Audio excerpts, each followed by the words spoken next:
You're listening to the Reinvest Podcast, where we will show you how to reclaim, reconnect, and refocus your life by bringing you the top real estate professionals in the industry. We'll pull back the curtain so you can implement these tools and tactics to build generational wealth. Your hosts, Garrett Gatton and Seth Simonillo. We are coming to you live from the T-Rock Contracting podcasting stage at the Best Ever Conference in Salt Lake City. My name is Garrett. This is the Reinvest Podcast. A little bit of a different episode today as Seth and I, we get the privilege of coming to you live from a real estate investing conference. Yeah, so we're sitting in the middle of a hotel conference center right now.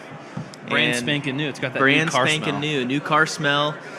This thing was just built, so everything looks nice. Kudos to the developers and hotel staff for keeping things clean this long.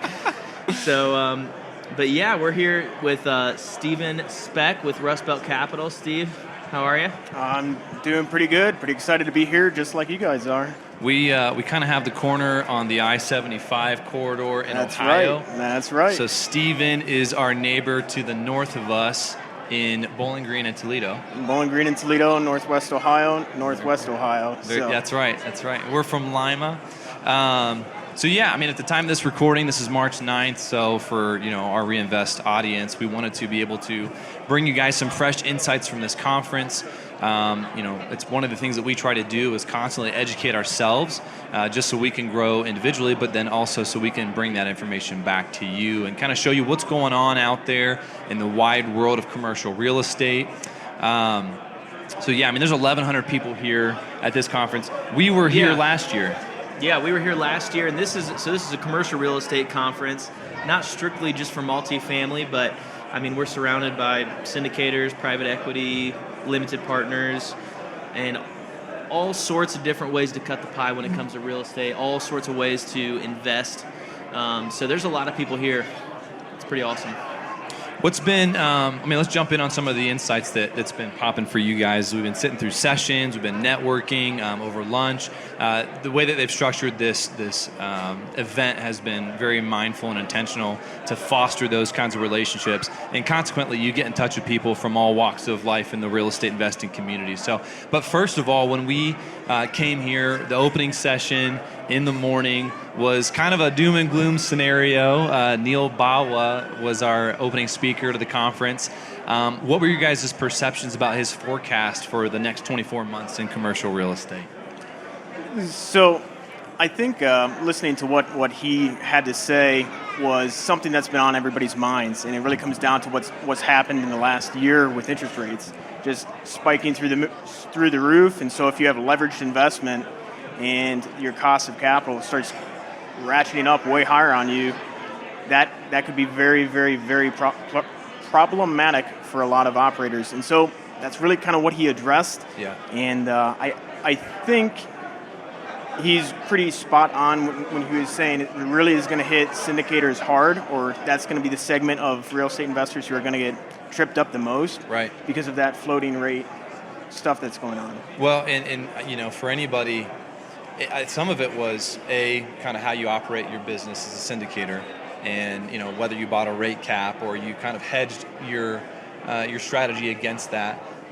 If you did that or if you didn't. And then some of it's timing too, because depending on when you started your project, the Fed hadn't really come out with that aggressive plan to take rates where they have.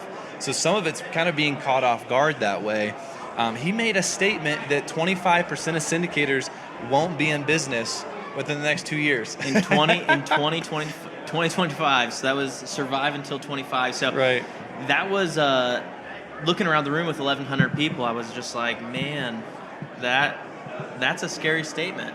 Well, I think he's right, though. Personally, I think he's right. And I think the reason that he's right is because the barrier to entry to getting into syndication for people has been pretty low. Right.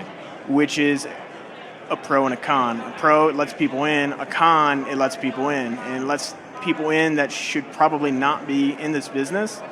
And, that's unfortunate for the limited partners who get involved or invested with those people because, it sounds pretty fancy and pretty easy when you use floating rate debt and you can get cheaper interest rates and all that type of stuff. Makes, cool properties that are, air quotes, cool, to own because they're in a cool location, they're cool, they look cool, whatever. But in actuality, the way you're buying it, you're owning as an investor all of the risk, and you're not pushing it off to somebody else. So that's why I really encourage limited investors. I mean, make sure you vet out your operator well. That what's their feeling about fixed rate? Are they fixing the rates on their debt? Right.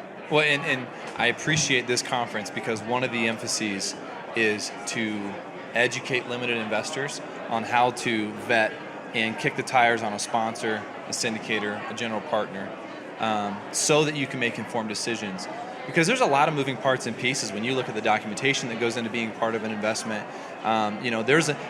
Let's face it, as much as we want to say we're as objective as possible, there's a lot of emotion that's been kind of in the space in the last few years, and people have gotten into things without maybe knowing what the contingencies are or aren't and how a deal can go bad.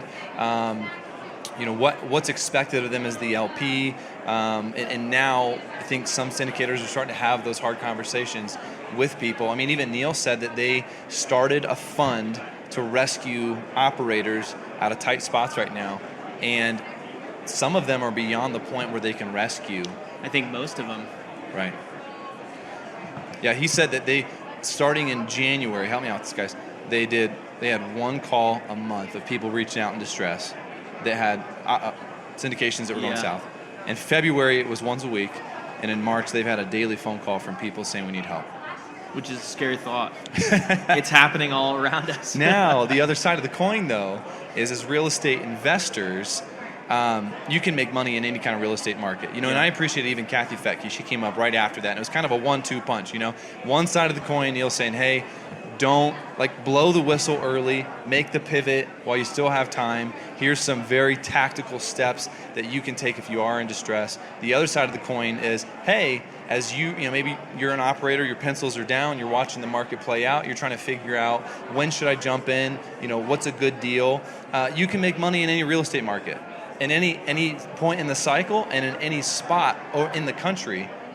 In real estate, and she kind of gave some examples of that. Well, and even Anthony Vicino, that was part of his talk, and he's like, it just boils down to your skill set as an operator, right, and your business plan and your resources. Which for him is even more applicable. Right. He's like, you can do it anywhere. It's just that area might not work for your three sets of resources, business plan, and skills. So. And the point of that being, even what Kathy was saying, I mean, you can make money in real estate anywhere. Right. You know what I mean? And and sometimes, depending on the market environment, maybe it's not rushing to Phoenix like everyone else. You know what I mean? And for us, obviously, we're all kind of in the Midwest and planning to stay in the Midwest right now. And that's kind of our niche, and that's what we can wrap our head around. So, have you guys... I always try and keep an ear out for people. A lot of the syndicators that we've talked to, a lot of even people who are interested in real estate at this conference, and even when we were here last year, we're pretty new to the scene. So to find somebody who has been through the market cycles once or twice even, have you had opportunities to talk to those people, whether here at this conference or even just as kind of a mentor, and what has been their perception of what's going on? Yeah. Most of the people I've talked to, other than the keynote speakers, this is their first time as a syndicator. It's kind of scary. You know what I mean? Yeah. I mean, most of the speakers up there, Neil, Kathy, I mean, they've been through this and they've seen it, so they had some good perspective. But I don't know that I've had any personal conversations with people, even if they're older. Right. Maybe they're exiting a corporate job, or maybe now they're still working their corporate job, but they've realized they can be capital raisers because they have such access to people that have money. Right. And if they just, so it's kind of like a side hustle for them to be on the GP side as a capital raiser, but it's still their first go at it. You know what I mean? They've been doing it for 2 years, maybe 3 years. Well, and even, outside of this conference, a couple guys I listened to, Ken McElroy, Rod Cleef, these are guys that have been around for a long time. And so the narrative that we got from Neil very much lines up with what they've been talking about in the last 12 months. Yep. So that's also the opportunity. Okay, so in the last, say, 24 months or 3 years, there's been an explosion of more people and more interest in the real estate. You've heard more and more about real estate's where you make money. More money flooding the markets. Yep. So that's pushed up asset values. People have gotten, really aggressive at going out and buying. And so I would say to the syndicators or just real estate investors who are operating out in the market today, that's really a time for you to shine, because you're going to be able to show that you know what you're doing, you can weather a storm, your assets are performing, because when you buy real estate, you're buying a business. Right. You're not just buying something fancy, something flashy like cryptocurrency or something like that, right? You're buying something. Cryptocurrency, that's a pain point for me. You're buying something real, right? And if you structure it right, you operate it right, you're going to be able to see in the next 18 months, 24 months, who's got their stuff lined up and who doesn't. Well, and that was one of the questions even on the debate was the question, John Chang and Kunar and Bob Fraser and Neil, debated, and the question was, does inflation reduce the price of real estate? And it was specifically talking about short-term lease assets, but it kind of gravitated towards, just in general, does inflation decrease the price of real estate? And I think in the short term, everyone would agree, yes, it can. Because of that correction. But long term, that's what raises prices. Real quick, Steven, so your background prior to kind of jumping into Rustbelt Capital and starting to do JVs and syndications. Yep. Stock market guy. Yep. So what's your take on cryptocurrency? I hate it. I hate it, man. Call me an old school investor, man. I like Warren Buffett and Charlie Munger, which doesn't sound super cool or anything like that, and people like value investing doesn't work. I think if you think value investing doesn't work, you don't know what value investing is, right? It all comes back to figuring out what is intrinsic value. Right. Intrinsic value just, is this thing going to produce money in a positive manner for me if I just never sell it, right? And so that, that leads me into the companies that I buy when I buy on the stock market, which I still do today, or the assets that I like to go after in the alternative market of real estate, right? Because those assets, I can buy them and set them and not forget them, because I'm an operator, so I'm there all the time making sure that they're operating right, but they're going to continue to pay me whether I sell it or just continue to hold on to it. Right. And I like to just hold on to it and continue to make more money. So what would you say, and I know we're doing a branch onto the crypto, but what would you say to the Michael Saylors of the world who are going, they're leveraging everything to go heavy into Bitcoin?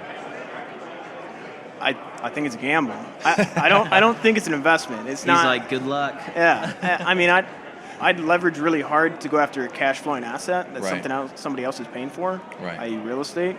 Well, and I think even if it does shake out in the end, what kind of wake is it going to leave in the meantime, right? Because anytime there's something that's kind of early, there's bugs, there's kinks, it hasn't been tried and true and tested yet. So, it's kind of that life cycle of the adoption of an idea. You've got the innovators, the early adopters, the early majority, the late majority, and the laggards. And you're saying you don't want to be an innovator in the crypto space. So the technology, like blockchain and all that, the technology has something there. And I think digitized currencies going to come. It's not, is it going to come? It will, right? And so it's okay to a degree to let this information and let this product be out there for people to innovate to make sure that we can digitize currency in the future, which is going to happen whether you like it or not. Right. But Bitcoin or any of those cryptocurrencies in and of themselves having any value, dude, they're still denominated in dollars. Tell me what's at Bitcoin worth? $23,000. Right. Dollars, not Bitcoins, right? Yeah. Sorry for Thanks, for man. getting us on the real estate. On the real estate track. I'm getting us back on the real estate track. Sorry for getting us on that cryptocurrency track. So, what's been one thing that stuck out to you, Steven, at this conference so far? Any strategies or any types of investing that you've that's been exposed to at this conference that's really stuck out? Absolutely. So, I would say if you want to make above average returns in investments, it's all about having better information or arbitrage, right, where you're making markets more efficient. And so with real estate, the reason that people get better returns typically in real estate is, number one, because they can use leverage in a good way and not have a margin call risk. And number two is information inaccuracy or imperfect information in the market, so people can go and better operate assets. And so when you get to large commercials, I mean, it's really hard to do it in that because you've got so much money. You've got so many of these syndicators, so many of the Blackstones of the world chasing that stuff, especially right now because it's been really hot recently. But this one idea that we were introduced to at this conference was a fund for separate site, kind of mini multis. And while Airbnbs are cool, the 6-unit to 16-unit type properties of residential housing, that is probably the part of the market that has the most opportunity in terms of like information arbitrage or efficiencies that you can add to the properties because they're owned by non-professional or non-institutional investors who are trying to just optimize a living snot out of their properties. And squeezing every ounce of profit out of it. So just to clarify if you're listening, because some of this stuff can kind of go over your head, sometimes I've had to kind of listen to like, okay, what's your strategy? So this gentleman who was in your guys' mastermind group, right? Yeah, it's Terra Capital is the company name that's doing this fund that we're kind of referencing. And it's Tom Higgins. So at a base level, he's identifying small multis, duplexes up to 10 units per se, and seeking to acquire and do a value add push on these properties and then package them into a portfolio to sell them off to somebody who would buy them with some scale. Exactly. And he's in Midwest markets. So Pittsburgh, Columbus, and Indianapolis, I think, are the 3 markets that they're focusing on. So out of all the strategies that we've heard, that's been one of the more unique ones, I think. Yeah. But I think everybody's trying to do it in their own way. Like, a good friend Lee, who we're here with from Threefold Investing, we're talking over breakfast this morning. He figured out that if he shoots just shy of 100 units on a multifamily acquisition, there is a whole host of larger players that aren't going to consider anything because their metrics, when they're looking at the nation, they're saying we want 100 units or north. Well, they're going to miss out on a 99 unit because it's not in their parameters, and they've systematized the way that they underwrite deals because they're doing it at scale.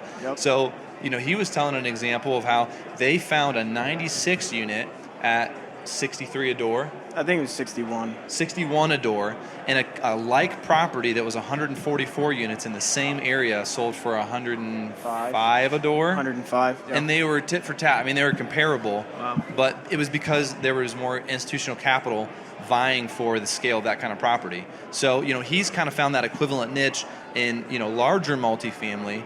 And that's what a lot of these people are doing is they're getting more creative about what niche they're looking at going after. It's all the opportunity that you can go out there and find and systematize and really squeeze out. And on Tom's strategy, I think it's good until he starts getting into 5, 4, 3, and 2 unit properties because then you got a ton of competition. But above that, you're probably okay with that idea. Right. I mean, a lot of residential people are going to go after the house hack. I mean, technically, you can house hack anything 1 to 4 units. So there's a whole group of people that are going to secure better financing terms than what you can as the institutional guy doing a commercial loan on it. And you're going to get beat out by somebody who's like, I'm just going to live in it and rent the rest out to my buddies, So, well, tell us a little bit about Rustbelt Capital, the niche that you guys are trying to play. Yeah. So Rustbelt Capital, we're a younger company. We've been in business for a little over a year now. We operate about 100 units in Northwest Ohio, primarily workforce housing. So it's not super expensive rent. It's also not the lowest. We're not subsidized housing or anything like that, so that we're still in the free market. We don't have to worry about additional regulations and pain points there. Right. But we buy in the Midwest. We buy in cash flowing markets. I mean, we're not going to get massive appreciation like you're getting talked about in like Austin, Texas or something like that. But we will get pretty good cash flow. We pride ourselves on being really, really good operators. We talk to our property manager, every week. We talk to our investors every month. We send out a report on how the property's doing, how much money we had, what's going on, is there any issues? If there are issues, what's our ability or what is our plan to fix it, make sure it looks good. So that's who we kind of are going forward this year. We'll probably look to pull on about another 100 to 200 units by the end of 2023 if all goes well, and Awesome. we can find some good opportunity. Have you had to fight the perception that you're a syndicator in Midwest, kind of the Midwest, even Northwest Ohio, from the standpoint that, people who are familiar with syndications, I can go and I can find pretty much a company to invest in real estate anywhere in the country. Sure. And obviously there's, Bigger Pockets is always coming out with, here's the hottest markets to invest in. And, Yep. and there's big capital there, Rise 48, Phoenix. I mean, there's big players in the space. And being in the Northwest of Ohio, we've kind of had to realize that there's a demographic of people who actually want that kind of product.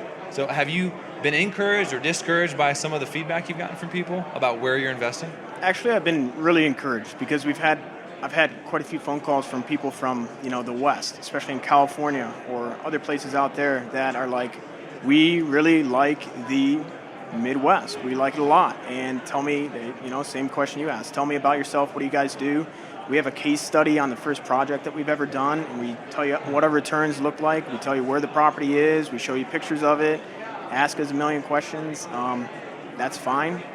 And we've had pretty good response. Now, when it comes to the term syndicator, I like to say that I'm a investor first, or a professional investor, right? So I look at all investments, not just real estate, but I look at them through the lens of what is their intrinsic value? Is this something that I can hold on to and I'm still going to get paid even if the external market, the quoted price is not good? Right. And I think that has resonated with some people. Okay, we can hold on to this thing even if the market's not good, and guess what? I'm still going to write you a big check every quarter. Right. So, and that's one of the niches then that you guys that you personally have it's kind of like, we're real estate guys through and through. Yeah. Having a finance background Yep. and a value in the stock market, you're almost able to zoom out a little bit further and not make the assumption that real estate's the best thing for somebody. 100%. So give us an example of how you've kind of custom fit a solution for somebody. Absolutely. So one of our investors came to us actually 2 weeks ago, and he wants to invest a lot more money into the deals that we're doing. He's invested with another operator in the Midwest. The other operator, the deals are underwater. They're not doing hot. Our deals, outperforming. Wow. We are outperforming because I'm super, super conservative on the underwriting and what I tell you we're going to do, and I'm putting my own money into it. So he sits down with us, and we're having lunch and listening to just continue to get to know the guy more and know what he wants and where he wants to go in life. And he tells me, we want to put, X number of dollars into real estate every year. Like $100. It was six figures every year for the next 10 or 15 years. Yeah. So it was a lot of money. And I said, well, I'll tell you what, we're going to keep pounding the pavement. We're going to look for these opportunities because I like it because of the leverage factor of it, if we can find a good opportunity. But in the meantime, I think the best thing for you to do is just buy treasuries. Treasuries are paying 5.28% today if you're buying a 6-month treasury. Super easy, super liquid, 100% guaranteed to get paid back. Yeah. How many real estate guys out there are encouraging their clients to buy treasuries? You know what I mean? I can vouch for myself. We are not. Yeah. I mean, we don't even know. But it's a short-term thing, right? Right. So a 6-month treasury, you're not 100% locked up for 6 months either. It's a liquid market. You can sell it back to the market, and you're still probably going to make money. You're going to make some type of return. Right. So you can set on cash, get paid on cash, and wait until we have a great opportunity to present to you, which might take a minute, but it's better than going out and buying a 4-cap property in Columbus, Ohio that's Right. ultimately that you not feel working. obligated to deploy that capital because you have no better alternative. 100%. But because of the relationship and them believing that, hey, we are actively doing this full time. It's not if, but when there's another deal. When. And in the short term, and really it's self-serving. It's win-win. You're helping them figure out how to not make a presumptuous decision, make sure that their capital is preserved in the meantime, and wait patiently to pounce on the right opportunity. Yeah. The win for you then is that they don't go somewhere else and deploy that capital with another syndicator, Yep. a joint venture, or put it in the stock market and you've kind of got this queue of investors that are with you. Yep. And it kind of goes into our business plan on the properties we take on, okay? So our strategy outside of just the multifamily space, workforce housing, is that we hold on to these properties to turn them into perpetuities, right? So you got annuities that end when you die, right? But perpetuities go on forever. You can pass them on to your kids. They continue to pay you cash flow. And this is what mega institutions like insurance companies want to buy, right? Or retirement funds, right? So why don't you just do it for yourself, and then you're making the money, and you can use us to do it for you. We're going to be around 20 years from now, 30 years from now. It doesn't matter. And that is the beautiful part about real estate, is that it gives you the opportunity to execute a strategy that normally you had to do through an institution. And it can be curated, it can be bite-sized, it can be custom. So what's the exit strategy for your investors? Because I know you guys plan to hold these longer term than maybe most syndicators would.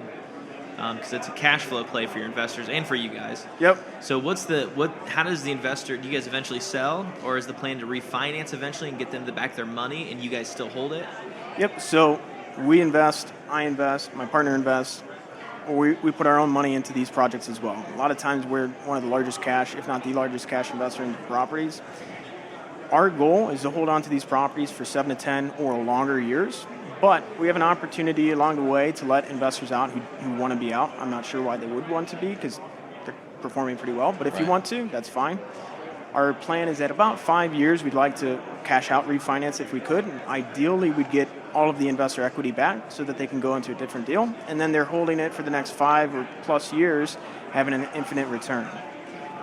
If we would hold something the entire time, say we hold it for 20 years, I mean, our depreciation is probably gone by then, and we probably would have traded out well before that. And when we trade out, we're going to do a 1031 exchange into something else. And if your investors were still with you, they would just 1031 with you if they wanted to, or whatever. If they wanted to. Yeah. They have opportunities. They're not like stuck with us for 20 years or 15 years. They're married to you for the rest of their There life. is a clause on the disclosures that's really small black print. Yeah. If you leave me. No, I think, to your point, and this is what just in the short time that we got to know you, if you do the right thing for somebody and you do it long enough, you're going to have success. Yeah. And that's even the message to a lot of the syndicators right now that are in trouble. You do the right thing long enough. And I was even talking, we were with Carlos, and he's an LP in 65 deals. And just because there were operators right now that paused payouts or had to do a cash call. Or lost money. Or literally just wasn't able to return all of the capital investment to the investors back. It didn't mean that they were bad people. It didn't mean that they were doing something fraudulent. It didn't even mean that he wasn't willing to invest with them again. In some cases, he did. There were circumstances, outside of this operator's control. They were in student housing, and COVID hit. Who could have anticipated that? Right, So, yeah. But it was how he handled it. This guy was above board, and one of the things that Carlos told me is he said, I knew that this guy did not withhold anything of his, there was not a play that he withheld in order to mitigate risk for the investors. This guy laid it all on the line, and to the best of his ability, he even put money in on a low interest loan to the entity and made his best effort to mitigate that risk. And that went a long way with him. So, I don't think the story isn't we're always going to succeed, you're never going to lose money, right? There's risk associated with this, and sometimes I think we forget that. But you're trying to find somebody who is wise, and this is the phrase that came out here in Utah, investor alignment. Okay, so you as the sponsor or as the one putting this investment together, you want your interests in alignment with the investors who are going to be bringing the money. Yeah. And so one of the ways practically you're doing that is you're putting your own money into the deal. Yep. Right? And so that is okay, there's skin in the game. Right now, we have a mobile home park under contract. And one of the investors, one of his first questions, and rightly so, was how much money are you guys putting in? Well, I told him that my in-laws and I are coming in on the LP side of things in a big way. And he was like, man, if you're willing to bring your in-laws into this, you're either A, stupid, or or it's this is going to be a good investment, and I'd like to be a part of it. So, whatever way that looks, when there's buy-in from the people who are putting the investment on, that goes a long way. There's skin in the game there. So. Well, we're going to move into our smaller pockets segment. So this is kind of a play on bigger pockets. But in bigger pockets, you always hear about the good deals. So here we're trying to talk about some bad deals. Okay. So what was one of the worst real estate deals you were ever part of? How'd it turn out? What'd you learn from it? And that's the important part. What did you learn from it? We're not here just to embarrass you guys. Well, a little embarrassment is good, but yeah, I mean, it could be something that was challenging. It didn't have to be something where people lost money. But. I've got one. I've definitely got one. So, like, I've always heard, or most people always hear, if you do something long enough, you're going to have a hard time at something. You're going to make a mistake somewhere. Here is my mistake. There was a good friend of ours, of my family's. Famous last words. Right, who had done a note. They had seller financing on something, and they're older individuals, and it was non-performing, like very much non-performing. So real quick, the friend was the older individual. Yep. That sold this property to another person, but they carried the note on it. Yep. Okay. Yep. And so I hear about this. I'm listening to it. I'm like, all right, I can help you out with this. You're at a stage in your life where you need the cash, and you have no certainty of cash flow coming in from these people paying it. Because they were mismanaging the property. They were older individuals, but they were getting taken advantage of. And so I'm like, all right, how about this? You sell the note to me, and I'll take over, and I'll make sure that it performs, and we'll kind of set the line straight with these people of either pay or leave. I said, okay, so after a little bit of talking back and forth and figuring out what it's actually worth, because there's a lot of extra work, it's non-performing, we ended up with the note. I ended up with the note. Wow. I mean, you got broad shoulders, man. So we set the line straight, but it's a small property, and the people that are basically need to pay us, right, that we hold the note for, are just annoying as all get out. They consume so much time, and so much just like when you're having a good day and things are going right, boom, I get some message that something's going on about this property. It's like they knew. Yeah. Steven's having a good day. Let's get a hold of him. Yep. It's like, dude, this is a small property. It's not really, I'm not going to make a bunch of money on it. Like, that's not the reason I did it, is to be good and helpful or whatever. Right. And it's just like, this is costing me way more in peace, in money, in energy. And you were just doing it to help out friend. This family friend, yep, or family member, or whoever it was. Family friend, yeah. So you can't just, why not just dump the property and try to take sell it back? Because were they paying you still? That was the problem? Well, long story short, what type of property is it? It was just a single family house. Okay. So they weren't paying, and then they started paying, and then it got all weird and messy. The family friend wasn't documenting everything correctly and keeping all the books straight, so we had to sort through all of that stuff, clean it all up, and we basically told the people, hey, you're in default, here's what the new payment is, pay this, and then go get a refinance. Right. Get us out of it. FHA, something else, you got good rates right now, wouldn't do it, which is the default clause, but the contract wasn't written very well, and so we're kind of stuck in limbo at the moment. Is that still happening? It's still going on. Yeah. That's still playing out. Yeah. Wow. But we're getting paid. So there's a weird point where you're just like, I'm just happy we're getting the money, And honestly, was it kind of like a rent to own land contract scenario? Correct. So yeah. What did you learn from it? Like, would you step in and help out that person again? That's a good question. I think the biggest thing that I learned from it is, like, don't mess around with things that are too small. Like, figure out your wheelhouse, figure out your lane, stick to it, and be good with it. And our lane is 40 to 50 or 40 to 100 units, right? That's what we look for. Mm-hmm. Anything smaller than that, I'm not going to spend time on, because even if it seems like, okay, I can do something here, it's just going to take too much time, too much energy. And I think Right. people can apply that to their life, not just in real estate. It's Right. like figure out what you do it really freaking well. To stay in your lane, right? Yeah, to have some focus, to have some synergy. Even through this conference, that's been a topic that Garrett and I have talked about a couple times. Even Yeah. within our own business, how can we get some synergy and focus on what we're trying to accomplish as investors to move forward faster? Because I Yes. mean, we're like trudging through mud right now. But so I guess, would you do it again? Here's the real question. Put the screws to him. Yeah, knowing what I know now, from a terms of money-making standpoint, absolutely not. No way. But your heartstrings would probably tug at you enough that you'd step Emotionally, in. you'd be like, all right, I got to help this guy out. Well, and I think too, the question is, are there ways that you could still help out, short of assuming the no, in hindsight? And it's all speculation. You know what I mean? It's not to go back and do that. But here's the lesson: land contracts should stupid. never be done. Yeah. Like, do not do that.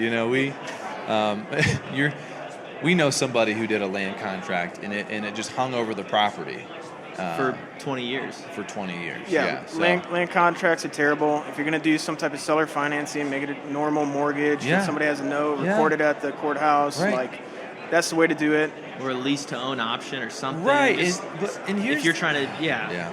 Well, here's the thing. Even if you know somebody, you should be able to do things in a way that's documented and not handshake. And it doesn't mean you don't trust the person. It means that you just want clarity on an agreement, and you're potentially saving and salvaging a relationship before it goes wrong. 1,000,000%. So, Because people are bad at communicating. And so write it down. This is what I'm thinking in my brain over here. You write down that, and let's actually make sure our brains are in alignment, right? right. Yeah. It's actually the prudent thing to do. So, very good, very good. All right, man. Well, hey, one of the things we do in our show segment, in every show, our show segment is our little nugget. I'm a sucker for the air horn. What is one tried and true principle, could be a hack, that you would impart to our audience that they can apply to their real estate investing business? Ooh. Could be high level, could be foundational, could be very tactical. I would say find the right person. So it's not just knowledge that you need in order to do it. You need to find the right people to work with, right? Whether it's the right broker, the right agent, the right person at the bank, the banker can tell you stuff. Like when I was getting started in real estate, I knew finance and stuff like that, and from a high level, from a stock market level, but that's not the same thing as like actually going and making deals work. And so I sat down with an actual commercial lender, and he started talking to me about like debt coverage ratios and stuff like that. Right. And that's my biggest thing is like go find somebody who knows more than you. Right. And listen, buy him lunch, buy him a coffee. Yeah, that's good. That's good. I think our mantra, we're going to write this down when we get back home, is don't recreate the wheel. Because we have a tendency, We've been creating some terrible wheels. like they're square, like they're square wheels. They're bad wheels. There's wheels out there. People have already done it better than you. Yeah. Go learn from somebody. What type of wheels? What type of wheels? Oh, what type? Yeah, square wheels, circle wheels. Not circle wheels. Yeah. Not good ones. So what, in kind of our closing here, what's been one of the best resources for your real estate investing career? I know we talked about people, but outside of that, I mean, has there been anything that you've used personally to educate yourself? Yeah, so obviously I'm going to tell you that, number one, you learn a lot more, you move a lot quicker. But then the resource after that is just understand how the numbers work. Okay, so it's not really a resource, but there's plenty of things online that you can go figure out how to do. Go to YouTube, watch videos on how you underwrite a deal, right? And it can be high level, worst case scenario. Okay, here's your gross rents, cut them in half. That's what you have left to cover your debt. Does that cover your debt? Yes or no? Okay. I would even give a plug, like you were talking, there's resources out there. We've got a good buddy, Marcel, and they do the multifamily Freedom Chasers. And they have weekly Zoom calls where you can hop on. This is all for free. And meet with people about how to underwrite a deal. So that would be a great resource for somebody if you're trying to figure out how to wrap your head around the underwriting side of real estate. But for sure, there's great resources out there. Awesome, man. Well, last question for you is, how could somebody follow Rustbelt Capital, get in touch with you, kind of be a part of your success? Sure, absolutely. So we have a website you can go to see. It's www.rustbeltcapital.com. On that website, you can see everything about us, our strategy, what we invest in. We have some information on there, like we have that case study you have access to. You have access to our market research. We research the markets before we actually put money and look at properties there. And on that website, you can sign up for our weekly newsletter. It's a high-level newsletter that we share what's going on with the market, what's our strategy look like, more in-depth, and we'll reach out and give you a call, because I think you should have to put your phone number in if everything's working right. Then you get a call from me or our partner or somebody. Very cool. Very cool. We'll put all that stuff in the show notes. But Yeah, absolutely. Yeah, thank you, Steven, for joining us here at the Best Ever Conference. Thanks for having me. Yeah, it's been a great couple of days here, and we got, I guess, just tomorrow left. But for our audience, thank you for listening to the Reinvest podcast. If you enjoyed this and it brought value to your life, leave us a review, hit the 5-star button, and follow us for more information. As always, excited that you joined us on another episode of the Reinvest podcast. If this episode added to your tool belt or left you feeling inspired, go ahead and share it with a friend. Stay tuned every Tuesday for new episodes. And if you want to get in touch with us, go to our LinkedIn or Facebook profiles and shoot us a message. Move farther, reach higher, and grow deeper. See you next time.